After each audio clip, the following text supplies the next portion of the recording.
Hi, everybody. Okay, so because Amazon had a section called "Remembering Val Kilmer," there's a lot of his movies on there. So I chose the one that I wanted to watch, and I'm gonna review that one right here.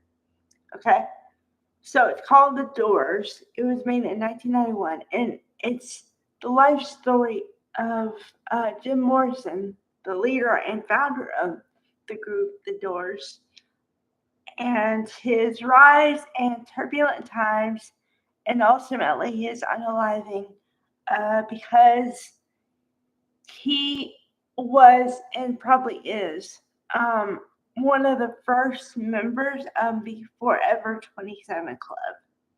And obviously, there are two ways that you can get in the club, which no one wants to get into, which is you have to be 27 and you have to have unalived tragically. Okay. I'll start with the good stuff first. Uh, Jim Morrison, which another part of his life story that I did not know about until I watched the film, was he was enrolled in UCLA Film School. Apparently, he was going to be a filmmaker, director, something like that. But what happened, as depicted in the film, was he was in a film class and his professor had given them a project to do a film, just any film. And there was a section after the film where the class gets to critique and ask questions of the film. A lot of people said we don't understand it at all. He was disheartened by that. And then, coupled with the professor started to ask him a lot of questions, and he got fed up with it and said, I quit. So he quit UCLA Film School. This was in 1964, 1965, because he founded the Doors in 1965, um, because his friend was talking about, hey, you should do movies and, whatever. And he said, I'm off films, but I've been doing poetry and writing songs. So his friend says, well, that's great. Um, everybody needs a musical change, so you should start a group and we should get those songs down. And then that was the birth of the Doors. So, um, and coincidentally, about this time was the time he met Pamela Coulson. Pamela Coulson is very pivotal because also she was played by Meg Ryan. And if you see pictures of her in that time, they almost look alike. I mean, of course, not twins, but that's as close as you're going to get to what she looks like. So I agree with the casting there.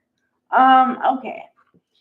So they meet and they start an affair, or they start a relationship, but it's very tumultuous.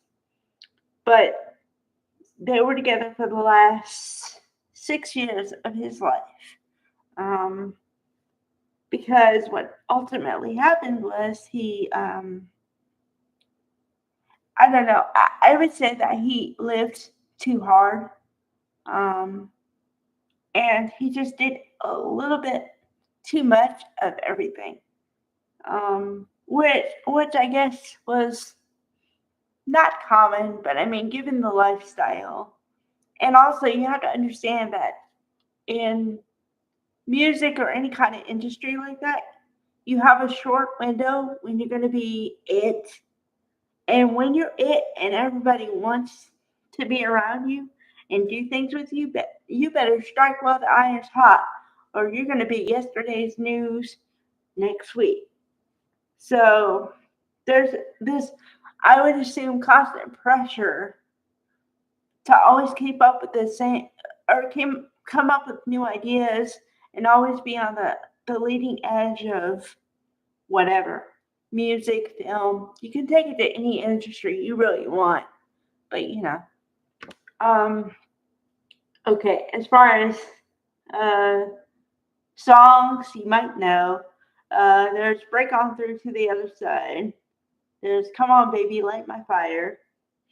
And there's another one. I can't think of it right now, but there's like 3 songs that everybody should know. And so, yeah. Okay. And then, just a rise and kind of fall of the group. And then the last scene of the movie, because it's only 2 hours and 15 minutes long. And you have to understand that they have to put together a life and give you a full picture as much as they can in that short window. So, of course, he unalived in 1971, but he was only 27. So, and another thing that really happened in real life, and they depicted it in the movie, was he unalived in the bathtub, and she found him. Pamela found him in the bathtub, and they depicted that scene in the film. And then you see that he was buried in Paris, France, and that's the end of the movie. And then just to end the story, she unalived 3 years later. So, yeah, it's kind of happy and sad all at the same time. Because, well, I always think like this. Like, I think of all the promise that people have. And then when that happens, it's kind of sad because you never know what they could have done had they lived even longer, That's how I think about things. So, there you go. A short review of the film The Doors. And if you want to see everything for yourself, you should check it out. It's you can rent it on Amazon for about $3. Yes. All right. Bye, everybody.